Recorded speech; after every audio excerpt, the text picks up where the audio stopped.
Les doy las gracias por acompañarnos. Yo soy convencido de que las actividades educativas nos permiten convertirnos en mejores profesionales. Recientemente acaba de pasar el curso de la ASA y lo que predominó fue justamente eso, el deseo de los anestesiólogos intentando tener más conocimiento sobre lo que está sucediendo en las distintas áreas de la anestesiología. Nosotros como colegio sí nos hemos percatado de que es difícil dominar todas las ramas de la anestesia y es por eso que la creación de las subespecialidades permiten profundizar en aspectos muy precisos del conocimiento en anestesia. Y algo que destacó en este curso, pues es algo que hemos iniciado desde hace tiempo, muchos de nosotros como anestesiólogos, que es el ser gestor de los resultados posoperatorios, donde ya la intervención de los anestesiólogos desde la etapa preanestésica, transanestésica y posanestésica permiten vislumbrar un mejor pronóstico. Eso constituye todo un reto porque nos obliga a ir conociendo qué técnicas se asocian a buenos resultados, nos permite valorar cuáles técnicas son perjudiciales, cuáles tenemos que hacer a un lado, y todo esto es un enfoque alrededor de lo que es la epidemiología clínica, que básicamente consiste en estudiar a los pacientes que todos los días atendemos y ver cómo nos está yendo. Si nosotros no tenemos la cultura del registro, ni del análisis, ni de la discusión de los casos difíciles, nunca vamos a aprender nada. Lo que no se evalúa no se puede mejorar. Así que esa sesión por eso me llenó de satisfacción, porque enfoca esos puntos. Actualmente también se insiste mucho en el monitoreo, porque buscando estos factores pronósticos, pues necesitamos también un monitoreo más estrecho que nos permite vislumbrar cómo va el paciente, y una vez que detectas cómo se encuentra, pues viene la otra toma de decisión. Ahora, ¿qué le pongo? Pero eso es una tarea en conjunto, donde cirujano, anestesiólogo se ponen de acuerdo acerca de qué es lo que va a suceder. Recientemente tenía yo una experiencia en sala y volví a recabar lo que todos hemos vivido, que el éxito de un buen procedimiento anestésico pues radica en un excelente equipo quirúrgico. Y luego alrededor de todo esto viene el estado con el que el paciente llega, que es algo en lo que no se ha recapitulado. A veces se cree que ya con la atención ya te estás ganando la atención o la curación, y todo va a depender de la reserva funcional con la que los pacientes lleguen. De tal suerte que en medida que las intervenciones sean más tempranas, pues incrementan las probabilidades de todo el equipo quirúrgico. Así que, nuevamente buenas noches. Le voy a dar la palabra a nuestra tesorera para que nos dé su informe. Por favor, doctora.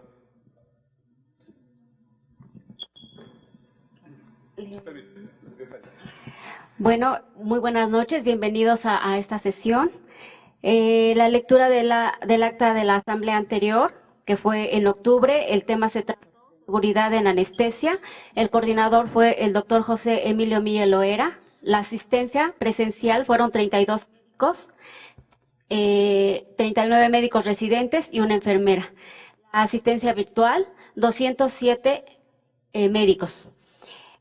La otra información que tenemos que darles, les pedimos a todos los colegiados que, como cada año, el colegio tiene que presentar ante la Dirección General de Profesiones un informe de servicio social.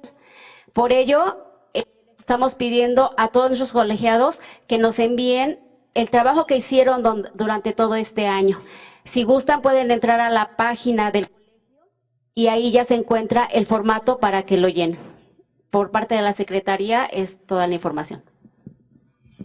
Muchísimas gracias, doctora Ángeles. Doctora Vázquez, por favor, nos da su mensaje de tesorería, por favor. Muy buenas noches a todos. Pues espero que nos sigan apoyando, que aprovechen la oportunidad que les da el colegio de las inscripciones. Antes del 25 de marzo está dando unos precios muy accesibles. Les pido de favor nos comuniquen con sus compañeros que tengan cerca para que esto se lleve al cabo lo más pronto posible y aprovechar esta oportunidad. Son costos muy bajos, incluyen el curso de actualización anual de 2016 y su colegiatura para que estén al corriente durante todo el año. A los residentes que aprovechen, realmente la cuota es bajísima, 500 pesos, pueden estar actualizados y también tienen derecho a el curso. Entonces, por favor, les pido que nos promuevan por ahí, es necesario, necesitamos hacer gastos para todas las actividades del colegio y estamos confiando en ustedes. Muchas gracias. Gracias, doctora Vázquez. Pues realmente lo que pretendemos es que como colegio los anestesiólogos digan, al inscribirme a este colegio tengo la garantía de que me voy a mantener actualizado en distintas áreas de la especialidad y participar en estas actividades también lúdicas y actividades donde nos acercamos y nos conocemos como amigos, como compañeros, como maestro-alumno que frecuentemente encontramos en estos foros. A continuación le doy la palabra a la doctora Gloria Álvarez para que nos haga una reseña de quiénes son nuestros ponentes el día de hoy. Por favor, doctora. Bueno, buenas noches. El día de hoy tenemos a una gran persona junto a nosotros, que es el doctor Néstor Sosa Jaime. Él es un colega, un compañero, un amigo de hace muchos años, ¿verdad? Y con una trayectoria, una larga trayectoria, ¿verdad?, cuya experiencia en el ámbito profesional lo avalan para presentar esta sesión. Ciertamente, nosotros los anestesiólogos implica un reto el manejo del paciente oncológico, no solo por la morbilidad que per se causa esta situación, como pueden ser las implicaciones en el ámbito de la inmunidad o del estado de la coagulación de ese paciente, sino porque la ubicación de un proceso oncológico en determinado órgano, aparato o sistema, pues va a agravar la condición y aunado a ello, todo lo que viene detrás del manejo terapéutico de ese paciente oncológico, llámese quimioterapia, radioterapia o bien las secuelas que han dejado una cirugía radical, como puede ser una mutilación o el estado anímico por el que cursa ese paciente. Son muchas las condiciones que nos llevan a enfocar el día de hoy y a dedicar esta sesión a la influencia, ¿verdad?, que se deja ver en los procedimientos anestésicos, todo lo relacionado con el paciente oncológico. Para coordinar esta sesión los dejo con el doctor Néstor Sosa Jaime. Muchas gracias.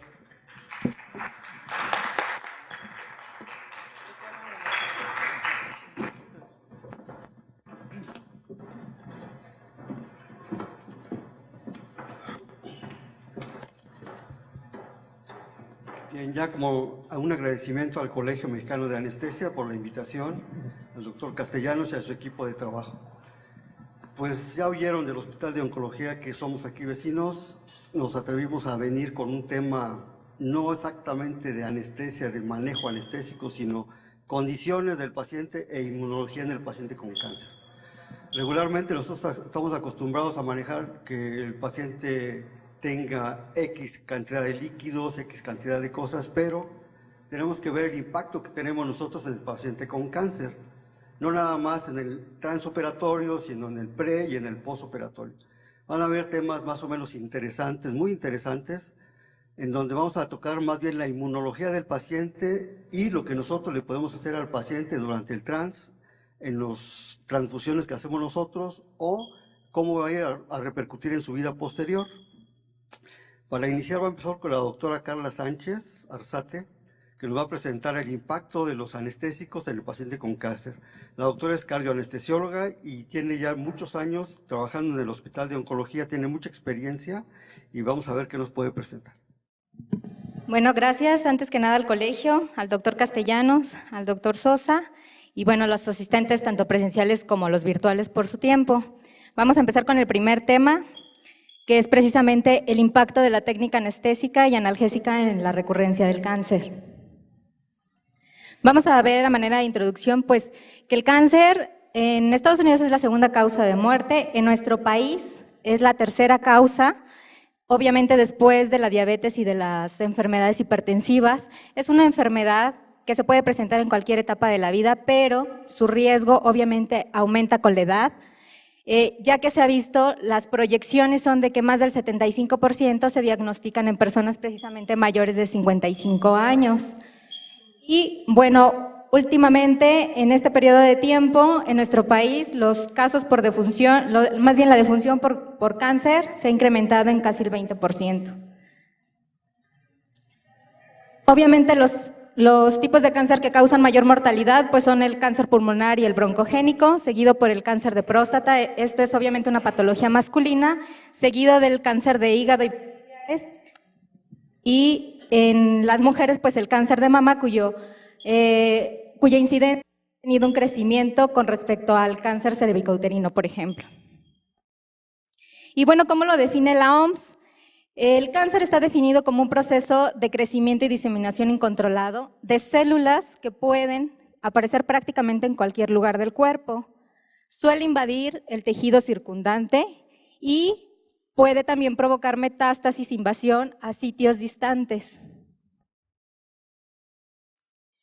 ¿Qué relación hay entre inflamación, inmunidad y cáncer? Bueno, pues Virchow fue el primero en observar precisamente que había células inflamatorias presentes en los tumores y a su vez que ciertos tumores también crecían en sitios de inflamación crónica.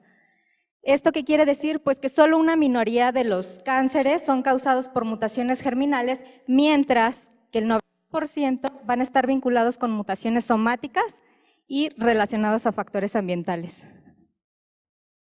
¿Cuáles son esos factores ambientales? El 30% pues es el consumo de tabaco y la inhalación de otros contaminantes, y el 35% son factores dietéticos. ¿Cuáles son estos? El más importante, la obesidad. Y bueno, también es ya un tema o un aspecto que también está íntimamente ligado al cáncer, que pues son aquellas infecciones crónicas, obviamente por esa inflamación crónica que también desencadenan y bueno, su asociación a ciertos tipos de cáncer. Y bueno, para entender un poquito sobre el impacto de la técnica anestésica, analgésica y otros factores, obviamente en la recurrencia del cáncer, vamos a recordar un poquito de lo que es la patogénesis, la cual está prácticamente resumida en 4 factores, que es la iniciación y la promoción tumoral, la angiogénesis y la metástasis. La iniciación tumoral no se refiere a otra cosa más que a esa pauta mutacional que adquiere una célula precisamente para cambiar y crecer, adquirir ciertas características que le permitan crecer y sobrevivir con respecto a las células adyacentes. No es necesario nada más una mutación, sino que se requieren de 4 o 5 mutaciones y obviamente otros factores que propicien esas mutaciones. ¿Cuáles son esos factores? Pues son sobre todo citocinas y mecanismos inflamatorios que vamos a ver más adelante. Bueno, como mecanismos generales vamos a tener que en el escenario de una inflamación crónica van a interactuar varios factores. Uno es obviamente la respuesta inmune, tanto adquirida como innata. Va a haber un estrés celular y aquí se va a dar la interacción de todos esos factores. Dentro de los mecanismos inflamatorios o de los factores inflamatorios que intervienen está la presencia de oncogenes. Dentro del más importante está el KRAS, el cual propicia precisamente la producción de ciertas interleucinas o citocinas proinflamatorias y protumorales, las más importantes la interleucina 4 y la 8. Otros son obviamente factores, las más importantes son las prostaglandinas y ciertos reactantes de oxígeno y de nitrógeno, así como óxido nítrico, los cuales van a tener o van a promover el daño a nivel de DNA, de proteínas, pero también tienen una actividad dual, ya que se ha visto que, por ejemplo, también promueven la activación de un gen supresor de tumores, que es el más importante, pues es el P53, y bueno, otras citocinas, un equilibrio entre citocinas antiinflamatorias y proinflamatorias. Aquí es importante nada más tomar en cuenta que todos estos mecanismos inflamatorios no son una vía de una sola, o más bien no es un camino de una sola vía, sino que obviamente del equilibrio entre estos es para que se desencadene, para que se promueva el cáncer o no. La que sigue.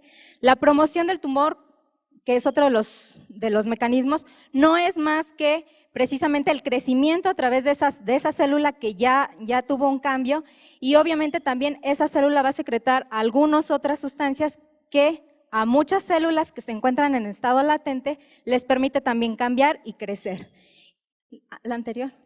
Y bueno, la angiogénesis no se refiere más que precisamente a ese suministro de sangre que requieren los grandes tumores, ¿no? Esto depende obviamente también de factores antiinflamatorios, de la interacción con el estado inmunológico del paciente y pues de muchos factores de crecimiento, es decir, de una relación, de una interacción entre factores antiinflamatorios, respuesta humoral, las células cancerosas y las células del estroma, de los tejidos donde se van a implantar y se van a desarrollar. Y bueno, esto es importante porque la cirugía sigue siendo considerada la base del tratamiento de los pacientes con tumores sólidos. Sin embargo, estos pacientes siguen muriendo y la causa más importante de muerte pues es precisamente la enfermedad metastásica. Y bueno, vamos a tener que, en el perioperatorio, los mecanismos de defensa del paciente se van a ver alterados por diversos mecanismos o por diversos factores. Uno de los más importantes pues es obviamente los relacionados con la cirugía. ¿Qué quiere decir esto? Que durante la cirugía va a haber un estrés quirúrgico que va a permitir la liberación de células tumorales hacia la circulación, va a haber una supresión de la función de las células T citotóxicas y de las células NK, que son nuestra principal línea de ataque, estos dos tipos celulares, va a haber una reducción de las concentraciones de factores antiangiogénicos y van a aumentar los factores proangiogénicos, y también va a haber una liberación de factores que van a promover precisamente el crecimiento de ese tejido maligno. Por nuestra parte, también ya se ha estudiado últimamente, en los últimos 10 años, el efecto de ciertos factores relacionados con la anestesia. Y los principales efectos que se han visto, pues es que los medicamentos anestésicos o gran parte de los medicamentos que nosotros usamos tienen un efecto supresor a nivel de citocinas o de factores antitumorales. Los principales son la interleucina 2, la 12 y el interferón. ¿Y cómo se traduce esto? Pues en una disminución de las células asesinas naturales y también en el número de linfocitos, tanto citotóxicos como los cooperadores. Entonces, ya de lleno a lo que son los agentes anestésicos, vamos a tener que los agentes anestésicos intravenosos, los más importantes son la ketamina y el tiopental. A estos fármacos se les ha visto que tienen un efecto tanto en la actividad como en el número de inhibitorio, tanto en la actividad como en el número de las células natural killer. Por su parte, el propofol se ha visto que no tiene ningún efecto a este nivel. Al contrario, tiene un efecto que promueve la actividad de los linfocitos T e inhibe el crecimiento de ciertos tipos de cáncer, sobre todo el linfoma. Y también disminuye la expresión de proteínas de la matriz extracelular en células invasoras en ciertos tipos de cáncer de colon. ¿Qué pasa con los opioides? Los opioides son uno de los medicamentos que se usan mucho en el paciente oncológico, tanto para tratar el dolor posoperatorio agudo como para tratar el dolor crónico. Y en cuanto a este tipo de medicamentos, pues vamos a tener que la morfina tiene cierto efecto inmunosupresor, ya que inhibe la inmunidad celular, incluyendo la actividad también de las natural killer. Tiene un efecto proangiogénico y promotor de expansión tumoral. Esto es porque precisamente promueve lo que es la producción de factor de crecimiento endotelial y por lo tanto también hay tiene este efecto proangiogénico y aumenta también las prostaglandinas, pero no es del todo mala. La mayoría de estos estudios son in vitro o en modelos animales y en otro tipo de cánceres, por ejemplo en el cáncer de colon se ha visto que disminuye también lo que es la migración, la metástasis tumoral, precisamente porque disminuye o bloquea la producción de metaloproteinasas de matriz. Por su parte, el fentanil sí tiene efecto inmunosupresor, porque promueve la angiogénesis y tiene un efecto inhibitorio en las células NK, en la fusión fagocítica, y en la producción de citocinas y de anticuerpos antitumorales. Por su parte, el tramadol es un medicamento que no tiene efecto protumoral, al contrario, y estimula la actividad de las células NK, y por su parte el midazolam reduce los niveles de interleucina 8, que es un factor quimiotáctico que medía la adhesión y la migración de neutrófilos, entonces también tiene un efecto protumoral. En cuanto a los halogenados, la mayoría de los halogenados van a tener una inhibición citocida de las células NK, esto es en modelos animales. ¿Por qué? Porque bloquea precisamente la producción de interferón, reduce el número también y la función de las natural killer, y el isoflorano se ha visto que protege a las células tumorales. ¿Por qué?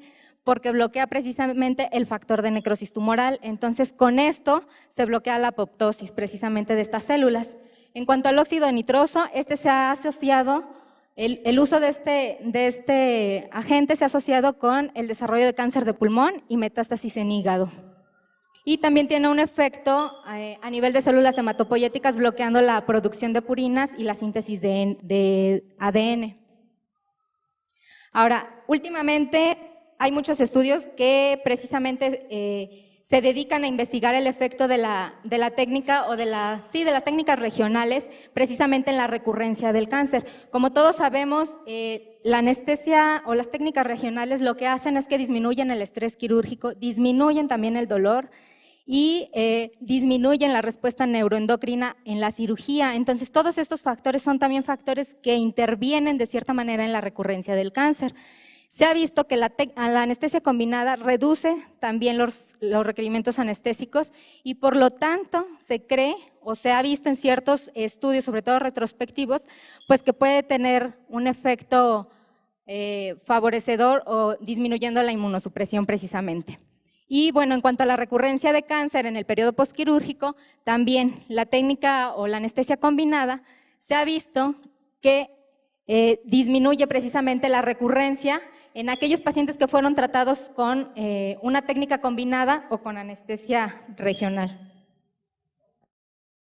Ahora, hay otros también medicamentos que nosotros utilizamos. Dentro de estos se encuentran los medicamentos antiinflamatorios.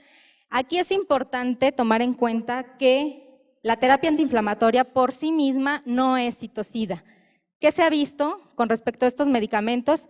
Pues que cuando se usan como profilaxis, sí disminuyen la incidencia de ciertos tumores y pueden lentificar la progresión y reducir la mortalidad cuando se utilizan como agentes terapéuticos, pero obviamente combinado con tratamientos convencionales que ya está demostrado que sí matan a las células cancerosas. ¿Cuáles son? Pues la radioterapia y la quimioterapia. Entonces es un tratamiento coadyuvante, por así decirlo. ¿Y cuáles son estos fármacos? Pues son los inhibidores de la ciclooxigenasa 2, la aspirina y los esteroides antiinflamatorios.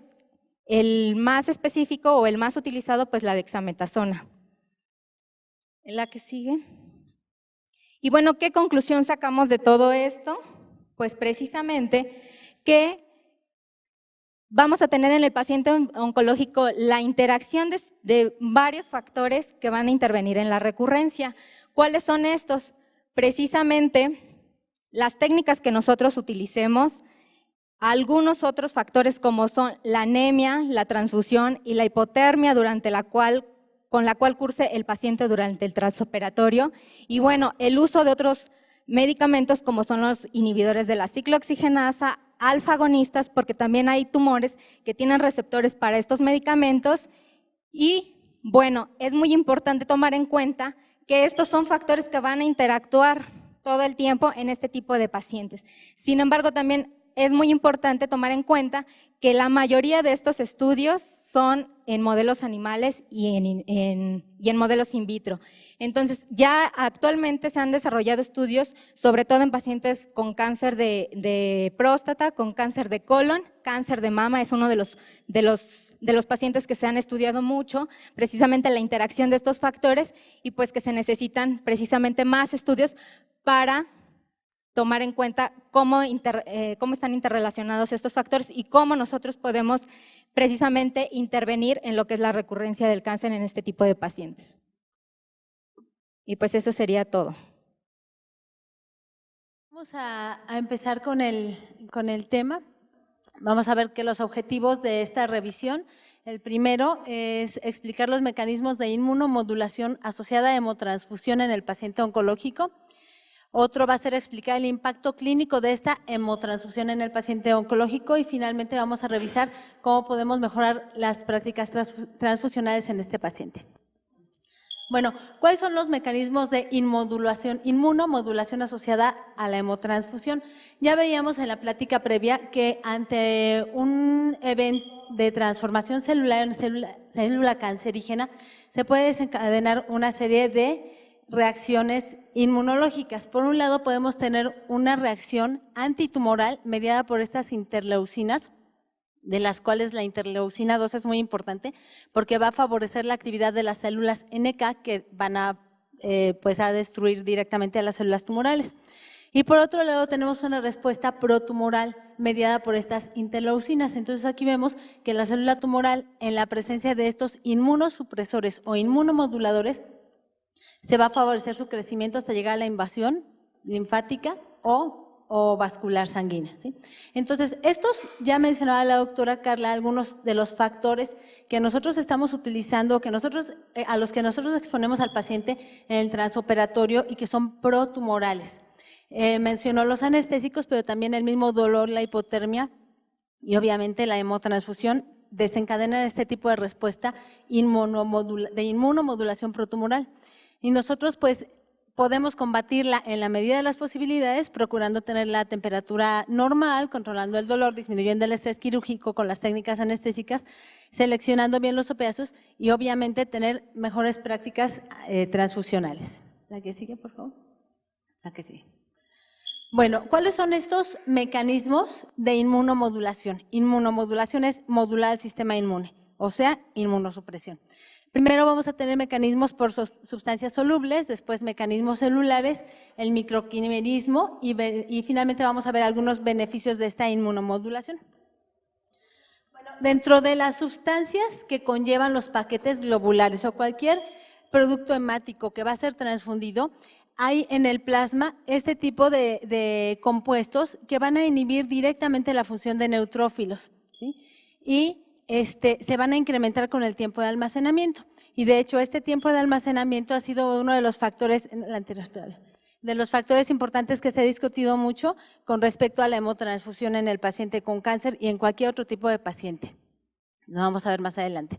Bueno, dentro de los mecanismos celulares de inmunomodulación van a ser los leucocitos los protagonistas. Para que nosotros podamos transfundir a un paciente, debe ser compatible, deben tener histocompatibilidad. De esta manera sería imposible que lleváramos a cabo esta transfusión que finalmente resulta ser un injerto, un aloinjerto. Entonces, los anticuerpos que son compatibles, al ser expuestos a los linfocitos T, que ya veíamos se pueden diferenciar en TH1 o TH2, van a ser reconocidos. Esta señal antigénica puede ser reconocida y entonces va a desencadenar todos los mecanismos de inmunotolerancia. Es decir, el linfocito va a interpretar, son antígenos míos, entonces voy a modular la respuesta inmune ante un posible extraño, disminuyo la respuesta TH1, causó inmunosupresión y voy a tolerar el injerto. Pero durante esta tolerancia al injerto también viene la tolerancia a las células tumorales. Por otro lado, la señal antigénica puede desencadenarnos un desconocimiento de los antígenos y obviamente se va a activar el sistema inmune, que para fines de la hemotransfusión no nos conviene, pero para fines del tumor finalmente sí nos convendría, ¿sí? Entonces, ¿qué acciones se han tomado para tratar de disminuir esta respuesta favorable al tumor? Disminuir la cantidad de leucocitos o de antígenos que contienen los paquetes globulares y la leucorreducción es otra de las medidas que vamos a comentar más adelante. ¿Qué sigue? Bueno, el tercer mecanismo por el cual el sistema inmune tolera a las células tumorales es el microquimerismo. Hay ocasiones en que los antígenos del paquete globular y los antígenos del receptor son tan parecidos que el organismo del receptor permite que las células transfundidas permanezcan en la circulación o incluso depositadas en algunos órganos como el vaso o el hígado Estas células, al ser extrañas, se tienen que proteger y van a desencadenar estos mecanismos de inmunosupresión, porque el objetivo es que sobrevivan. Y ya que se les está dando la oportunidad de ser tan parecidas a las del donador, la aprovechan y van a sobrevivir en el paciente, ocasionando otra vez este mecanismo de inmunosupresión y tolerando el injerto. Bueno, y les decía que no toda la inmunomodulación es mala, hay algunos beneficios. Pues desde los años 70 se observó que los pacientes que eran hemotransfundidos durante un trasplante renal tenían mejor tolerancia al injerto, es decir, rechazaban menos el trasplante. También se ha observado que en mujeres con abortos espontáneos recurrentes, después de una hemotransfusión, empiezan a tolerar al bebé y dejan de abortar. O un mejor control de la enfermedad de Crohn también tras de una transfusión. Y bueno, obviamente el beneficio de la inmunomodulación en nuestro caso pues es la posibilidad de hacer la terapia transfusional. Bueno, pero ¿cuál es el impacto clínico de esta hemotransfusión en el paciente? En los pacientes en los que más se ha estudiado, la siguiente por favor, es en el cáncer de colon, en donde la anterior, se observa una asociación directa entre la hemotransfusión y la recurrencia tumoral. También se observó en el cáncer de pulmón y de hígado. Sin embargo, en otros tipos de tumores es contradictorio. En cáncer de ovario se encuentran muchos reportes en donde, por el contrario, hemotransfundir al paciente al parecer se asocia con un mejor pronóstico, pero no está bien definido el mecanismo. Y en cáncer de próstata, pues no se ha encontrado realmente una correlación. Siguiente. Bueno, esta es más o menos la historia de esta asociación entre transfusión y recurrencia. Inicialmente ya les comentaba, en cáncer de colon al parecer era algo definitivo. Sin embargo, ya en la década pasada decían, bueno, sí se asocia a la recurrencia, pero hay que tomarlo con reserva. Y ya en estos años recientes se ha visto, al hacer análisis específicos de las variables, que la hemotransfusión y la recurrencia están asociadas, pero no como causa-efecto, sino como factores paralelos. Es decir, que ambos fenómenos están ocasionados por otros factores comunes que tiene el paciente oncológico y que se relacionan a una etapa avanzada. Los pacientes de edad avanzada, la terapia neoadyuvante. Esto significa que antes de la cirugía se les da quimioterapia. A eso se le llama terapia neoadyuvante. Después de la cirugía, la quimioterapia se llama adyuvante. Entonces, los pacientes que han requerido quimioterapia previa a la cirugía probablemente esté relacionada a una etapa más avanzada y por lo tanto el sangrado quirúrgico pueda ser mayor, haya niveles más bajos de hemoglobina y esto esté originando la hemotransfusión, pero también esté originando la recurrencia del cáncer y que no necesariamente la hemotransfusión sea la causa de la recurrencia. Bueno, ¿qué hemos hecho con respecto a las prácticas transfusionales o qué es lo que se está haciendo actualmente? Para empezar, la leucorreducción es una práctica común a nivel mundial y si ustedes observan los paquetes globulares, supongo que la mayoría de nuestras unidades son paquetes leucorreducidos. No únicamente para los pacientes oncológicos en los que la ventaja es disminuir esta carga de antígenos, sino disminuyen las reacciones febriles no hemolíticas y transmisión de algunas enfermedades. En cuanto al tiempo de almacenamiento, hay estudios muy claros en modelos animales en donde sí se incrementa la recurrencia del tumor conforme el paquete globular es más viejo, ¿sí? Esto es en modelos de ratones, en sea de mama, leucemia. Pero clínicamente en humanos no se ha comprobado, sin embargo, pues sí es evidente en sangre humana que se incrementa la carga de antígenos, reduce la respuesta de los linfocitos T ayudadores 1, que acuérdense que esta es protectora contra el tumor. Y bueno, otros efectos del mayor tiempo de almacenamiento es que disminuye la viabilidad eritrocitaria, la capacidad del transporte de oxígeno, que es el objetivo de hemotransfundir, el flujo sanguíneo microvascular y la densidad capilar. Todo esto, al parecer, puede generar un microambiente que ya veíamos puede ser promotor también del crecimiento tumoral. Y les mencionaba que en humanos es poca la evidencia de recurrencia asociada a paquetes que se administran con mucho tiempo de almacenamiento. El momento de la transfusión también es algo importante porque ha habido también evidencias de que mientras más cercano al perioperatorio se transfunde al paciente, puede ser mayor el riesgo de recurrencia. Entonces, este estudio es en cáncer de colon, en donde se observó que, antes de la cirugía si se hemotransfundía un paciente anémico, las posibilidades o la asociación con recurrencia de cáncer era del 50%, durante la cirugía del 75% y después de la cirugía hasta del 36%. Esto obviamente tiene un impacto en nuestro manejo anestésico y posanestésico. Y también se ha observado lo mismo en cáncer de vejiga. En cuanto al volumen transfundido, mientras más se transfunde, más riesgo de recurrencia, y se observó en este mismo estudio, mientras menos paquetes, menos riesgo de recurrencia. Entonces, si vamos a decidir hacer una hemotransfusión, que sea con la cantidad mínima necesaria para resolver el problema agudo de la hemorragia en ese paciente o el problema agudo de la anemia. Y poder en algún momento permitir que la hemotransfusión sea continuada cuando el paciente ya no está sometido a toda la carga inflamatoria que representa el transanestésico, la hipotermia, etcétera. Bueno, con respecto al plasma fresco congelado, pues obviamente sabemos que incrementa la carga de antígenos con mayor riesgo de infecciones, la lesión pulmonar aguda relacionada a la transfusión, la sobrecarga circulatoria y reacciones alérgicas. Y por lo mismo debemos tener criterios muy claros de administración, No es exclusivamente tiempos prolongados la indicación para hemotransfundir al paciente, debe haber una indicación clara, como el uso de anticoagulantes, un sangrado activo o coagulopatía, ya sea heredada, adquirida o de consumo por un mismo sangrado masivo.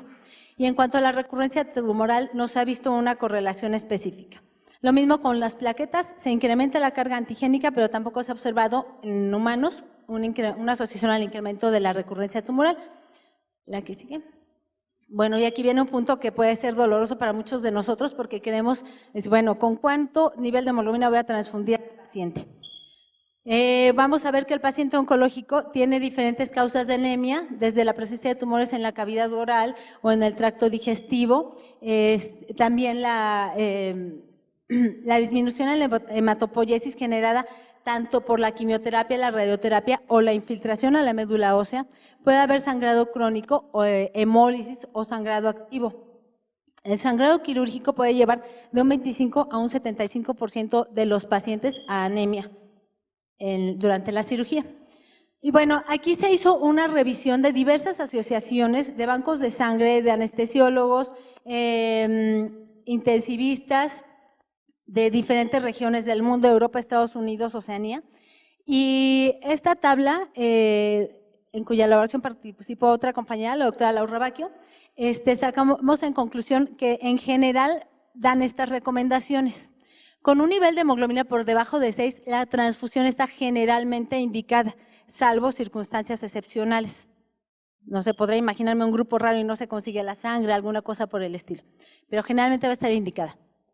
Y esto no es solo para pacientes oncológicos, es para pacientes en general, pero son alguna orientación que nos sirve para el paciente oncológico. Con un nivel de hemoglobina entre 6 y 7 gramos por decilitro, la transfusión está generalmente indicada. Ahí como que no habría que pensarle tanto.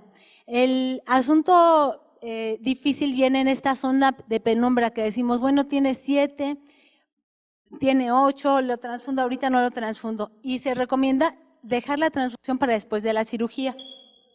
Con niveles de 8 a 10, generalmente no va a estar indicada la transfusión y especialmente durante la cirugía evitarla, pero hay casos, incluso desde este nivel, donde podemos considerarlo, como en la anemia sintomática, la hemorragia en curso si el paciente sigue sangrando o un síndrome coronario con isquemia. Son pacientes que no van a tolerar este nivel de hemoglobina, aunque esté cercano a 10.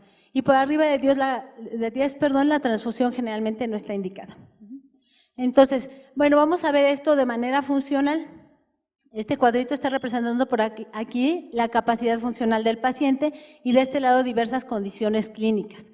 Para lograr esta capacidad funcional, pues participan todos los sistemas de nuestro organismo. Necesitamos una función metabólica y celular adecuada, la función pulmonar, la función del gasto cardíaco, que aquí tiene que ver tanto la función de bomba como el volumen sanguíneo circulante y finalmente la cantidad de hemoglobina. En este caso hipotético, estamos disminuyendo la cantidad de hemoglobina por un sangrado y la respuesta del paciente es que incrementa el gasto cardíaco e incrementa la función respiratoria para compensar esta anemia y recuperar en cierta forma su nivel de funcionalidad. Entonces, digamos que entre 6 y 7 METs el paciente puede estar asintomático. A partir de aquí, entre 5 y 6 METs, el paciente puede tener una limitación ligera. Y por debajo de esto, pues la limitación va a ser cada vez más profunda. Pero, ¿qué sucede cuando tenemos a un paciente cuya función cardíaca ya no es la óptima, como puede ser cualquiera de nuestros pacientes diabéticos, hipertensos o incluso neumópatas? Al enfrentarlo a un reto de anemia aguda, no va a tener la compensación de un paciente con el sistema cardiovascular y respiratorio íntegros. Entonces, aquí se hace más necesaria la transfusión. Bueno, ¿cuáles son las conclusiones? Cualquier producto que nosotros hemotransplandamos aporta una gran carga de antígenos, con mayor riesgo de inmunomodulación, con sus pros y sus contras. Hay una tendencia mundial al uso de productos hemáticos leucorreducidos para disminuir justamente esa carga humoral. Cuando se requiera y sea posible, se recomienda hemotransfundir en el periodo posoperatorio, porque hablábamos de este segundo golpe inflamatorio en un paciente que está siendo anestesiado, que está teniendo pérdida de calor, etcétera, y expuesto a diversos agentes inmunosupresores. Entonces, tratar de evitarle este segundo golpe inflamatorio que representa la hemotransfusión y postergarlo al posoperatorio. Y en caso de requerirse la transfusión transoperatoria, administrar el volumen mínimo necesario. Eso es bueno para el paciente. Y finalmente, se requiere valorar la capacidad funcional del paciente para tomar mejores decisiones transfusionales y no solamente el nivel de hemoglobina. Esto es importante porque a veces tenemos pacientes que pueden tolerar un nivel de hemoglobina bajo y tener una capacidad funcional limitada porque su estado clínico se los permite, pueden estar hospitalizados, pueden estar al cuidado de otras personas, pero hay pacientes que a lo mejor ni pueden estar hospitalizados ni pueden estar al cuidado de otras personas, entonces este nivel funcional no va a ser adecuado para ellos, entonces en estos pacientes pues sí sería recomendable evaluar esa capacidad y decidir de una manera más dirigida la hemotransfusión. Eso es todo, muchas gracias. Gracias por la invitación. Y bueno, cuando me dieron el tema, al principio no sabía si iba a encontrar mucho sobre esto, pero bueno, ya investigando, encontramos varias cosas interesantes. Durante los últimos 30 años nos han enseñado que los pacientes con cáncer, lo que nosotros le hacemos al paciente con cáncer, puede repercutir en la recurrencia del tumor, y la recurrencia sigue siendo la principal causa de muerte en el paciente con cáncer. ¿La que sigue? No, regrésalo. Entonces, una de las preguntas primordiales es, ¿los medicamentos que utilizamos pueden tener un efecto positivo en nuestros pacientes o también pueden tener un efecto negativo? ¿Cuánto tiempo dura este efecto? ¿La que sigue? El efecto puede durar minutos, horas, días y años. ¿La consecuencia puede durar este mismo periodo de tiempo? ¿La que sigue? Entonces, para este tema tenemos que revisar algunos conceptos. El primero es rango de sobrevida al cáncer. Es el porcentaje de personas que sobrevive a un tipo de cáncer por una cantidad de tiempo específico y frecuentemente se usa un rango de 5 años. ¿La que sigue? La sobrevida libre de enfermedad es el periodo de tiempo posterior al primer tratamiento de cáncer en el cual el paciente sobrevive sin signos ni síntomas de cáncer y es una forma de evaluar el funcionamiento de un nuevo medicamento. Y la sobrevida libre de recurrencia es el periodo de tiempo sin recurrencia, ya sea local, regional o distante, y la muerte secundaria a cualquier causa. ¿La que sigue? La sobrevida libre de recaída es periodo de tiempo libre de cualquier recurrencia, pero no incluye la muerte y a diferencia de la sobrevida. ¿La que sigue? Bueno, el efecto de nuestro evento anestésico durante la cirugía en el paciente con cáncer puede tener efectos sobre cualquiera de estos 4 conceptos que hemos visto. ¿La que sigue? Normalmente, cuando tenemos un paciente que tiene un tumor, entra a cirugía y puede que el paciente le vaya bien, se vaya a su casa y ya viva sin ningún problema. O puede, después de la cirugía, presentar una recurrencia, tener enfermedad metastásica y morir. Regresar. Entonces, nuestro efecto anestésico, los medicamentos que utilizamos, pueden tener este efecto, ¿cómo pueden incidir en esta cadena o en esta cascada? Eso es lo que estábamos tratando de buscar. ¿La que sigue?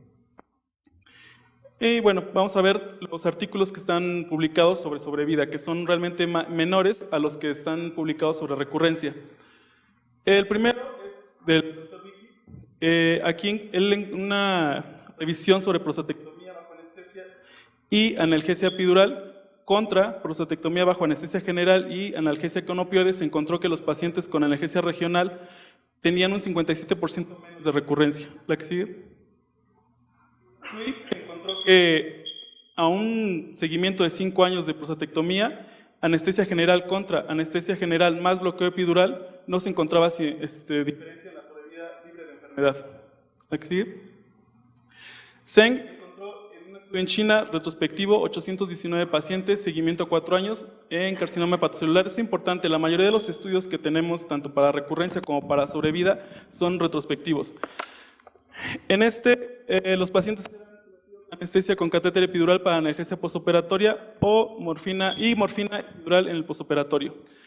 Entonces se encontró que la recurrencia era 38% en esos pacientes con una mortalidad del 40%. Y los pacientes que no tenían un catéter epidural y la analgesia postoperatoria con fentanil IV, la recurrencia era 31% contra una mortalidad.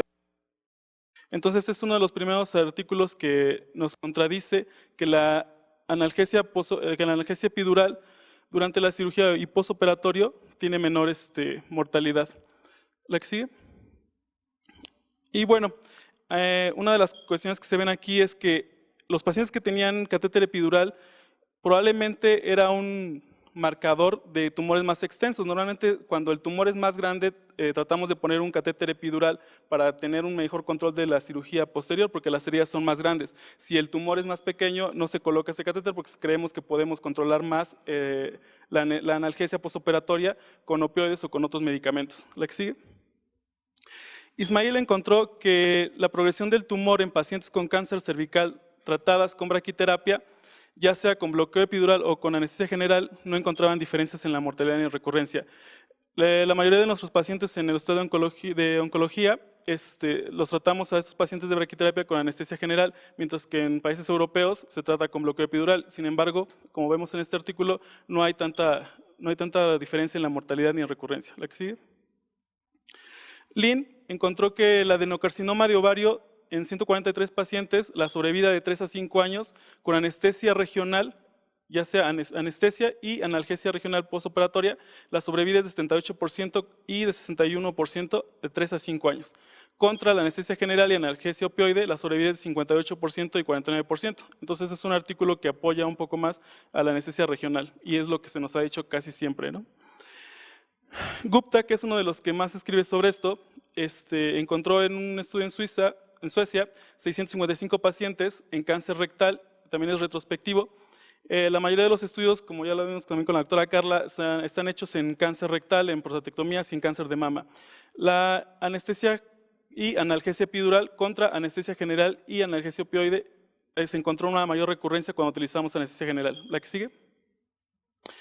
En este estudio, los factores de mortalidad en el cáncer de colon que realmente encontraron una mayor mortalidad eran la edad del paciente y el estadio 3 comparado contra el estadio 1. Es decir, que no dependía tanto del tipo de anestesia que estuviéramos dando, sino de estos factores, que como también ya vimos con la transfusión, dependen más de factores externos como son la edad del paciente, el tamaño del tumor y el estadio en el que se encuentre, o las condiciones en las que llega el paciente a cirugía. ¿La que sigue? En este mismo estudio, el riesgo de muerte se encontró mayor cuando la analgesia se realizaba con PCA que con analgesia epidural, encontrando un hazard ratio de 0.52. Entonces, volvemos a lo mismo, el PCA o la analgesia postoperatoria con morfina, en este se utilizó morfina, tiene una mayor incidencia de muerte en los pacientes. ¿La que sigue? En el caso de la analgesia epidural en este estudio era con fentanil más anestésico local o fentanil más morfina y el PCA siempre era con morfina. ¿La que sigue?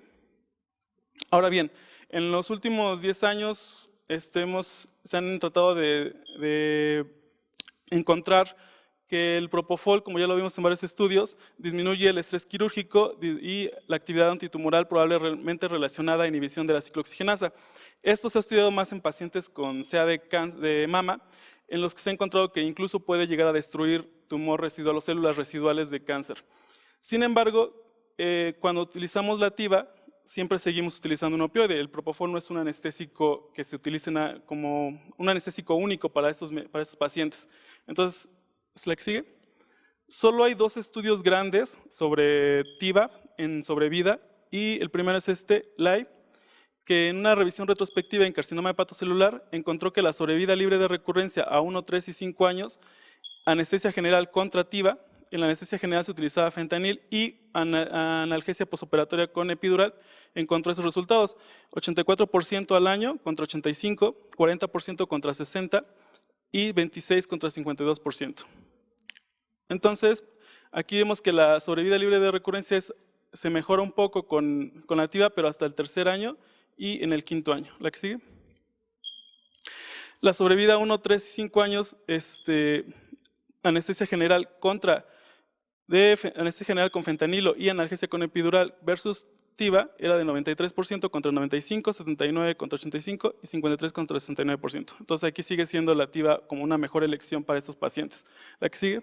Aún que se esté utilizando los opioides. Gottschalk encontró que en un estudio de melanoma maligno, también es retrospectivo, anestesia espinal se utilizaron, fueron 52 pacientes, anestesia general que se utilizó isoflurano y sufentanilo fueron 118 pacientes, o TIVA con propofol y remifentanilo 103 pacientes y no encontró ninguna diferencia en la sobrevida. En los últimos estudios también se ha estado encontrando que dosis altas de remifentanil provocan una hiperalgesia en el posoperatorio y esto puede condicionar a también que haya recurrencia. Sabemos que el dolor es una de las causas que puede producir recurrencia y a la larga puede producir la muerte del paciente. Entonces, las dosis bajas de remifentanil es lo que se está tratando de encontrar, ¿no? La que sigue. Y en ese mismo estudio de melanoma, la sobrevida acumulada encontró que los factores de riesgo, regresamos a lo mismo, son el sexo, la edad, el estado del ASA, el tamaño del tumor y el tipo de cirugía. La que sigue. Y Jaura encontró que en el adenocarcinoma de mama, cuando se utiliza Seborane y opioides, hay una reducción en la apoptosis de las células tumorales, por lo cual hay una probable progresión del cáncer, lo que nos puede dar una recurrencia y a la larga la muerte del paciente. Y versus el bloqueo paravertebral con propofol. La que sigue. Entonces la pregunta sigue en pie. ¿Realmente tenemos nuestros anestésicos tienen un efecto real en la recurrencia y la sobrevida del paciente? Hasta hace unos 5 años pensábamos que sí, que lo mejor era darles anestesia regional o una anestesia combinada para tener menor riesgo de que los pacientes presentaran recurrencia. Sin embargo, los últimos estudios nos están demostrando que no, que realmente la diferencia es muy poca. Hay estudios contradictorios, todavía no lo sabemos. Necesitamos estudios prospectivos que ya empezaron a realizarse y que esperamos los resultados hasta dentro de 3 años a 7 años. ¿La que sigue? Mientras tanto, lo mejor es tratar de mejorar todas las condiciones adversas con las que tenemos al paciente en el quirófano, tratar de sacarlo sin dolor, sin tanta hipotermia, tratar de disminuir los paquetes globulares que se transfunden en el paciente y, bueno, realmente esperar esos estudios para ver si lo que estamos haciendo está bien o vamos a tener un impacto mayor en la sobrevida del paciente. Hola, buenas noches. ¿Existe alguien del foro tiene alguna experiencia con electroporación irreversible para mejor tumores, sobre todo tumores torácicos? ¿Sí? Es mi primera pregunta. Y un comentario es, a sabiendas de que la dexmedetomidina es el único inductor que no afecta la inmunidad innata, ¿sí? ¿Existe algún estudio prospectivo o con un mayor nivel de evidencia que tengan conocimiento? Relevante la dexmedetomidina es algo que no se recomienda el uso en paciente oncológico porque son agonistas alfa-2. Los tumores tienen receptores alfa-2 y eso provoca el crecimiento de los mismos y de la angiogénesis. Entonces se recomienda tratar de evitarlos. Realmente tenemos otros medicamentos que pueden tener la función y se pueden utilizar otras cosas, ¿no?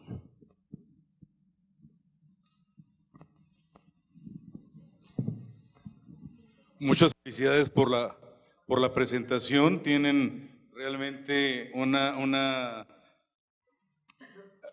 presencia virtual muy alta. 124 personas nos están escuchando. Y hay algunas preguntas. Una de ellas pregunta si realmente para usted, doctora Olvelia, si la hemotransfusión autóloga realmente disminuiría los riesgos que usted mencionaba. Bueno, realmente la hemotransfusión autóloga también ha sido controversial en el paciente oncológico, pero no es una práctica habitual, porque el paciente de por sí ya viene con un estado anémico y de desnutrición, entonces generalmente no va a ser candidato a hacerse hemotransfusión autóloga. Y no conozco algún estudio al respecto, pero bueno, habría que considerar los factores estos de el tiempo de almacenamiento del paquete globular, que ya vimos que no tiene tanto impacto. Y la otra pregunta que hacía la doctora Gutiérrez era ¿cuál era el mejor momento para la hemotransfusión? Y creo que su plática ya lo mencionó, básicamente.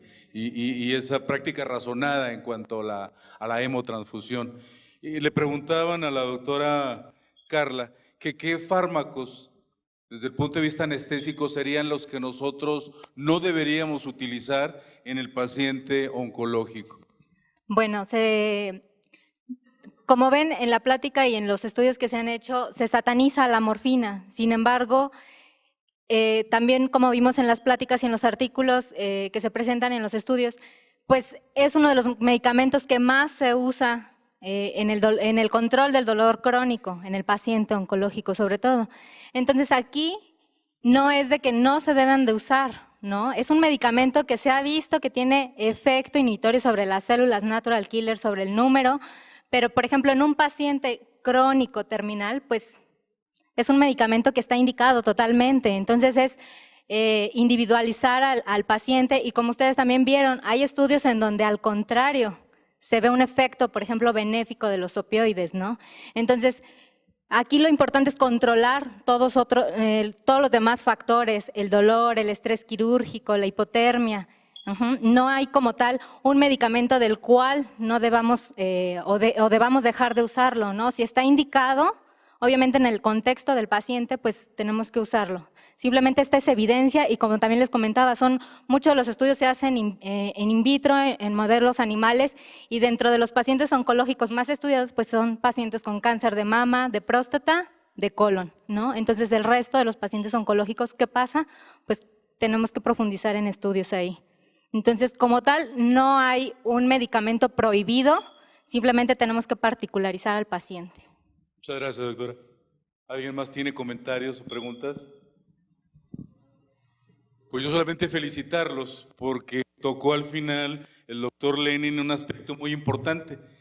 Todavía existen muchas preguntas por contestar, y la respuesta la vamos a tener a través de la investigación clínica. Entonces creo que esta sesión ha sido como un ejemplo de que todavía podemos aportar mucho a través de la investigación clínica, y a mí me complace en anunciar que a partir de enero de 2016 a noviembre de 2016 iniciamos el diplomado de investigación clínica en anestesiología, que tiene la particularidad de que se van a resolver en ese diplomado las preguntas que tengan ustedes en su mente.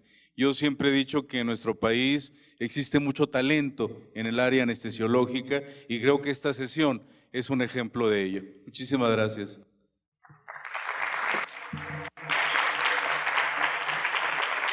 Aprovechamos para dar los reconocimientos al doctor Lenin Yerves, a la doctora Osbelia Palacios, a la doctora Carla Iracema Sánchez Arzate, y mi agradecimiento eterno al doctor Néstor Sosa por tan maravillosa sesión. A todos ustedes les agradezco su presencia, los brindemos y que participemos en el ambigú que tenemos para ustedes. Que tengan una excelente noche.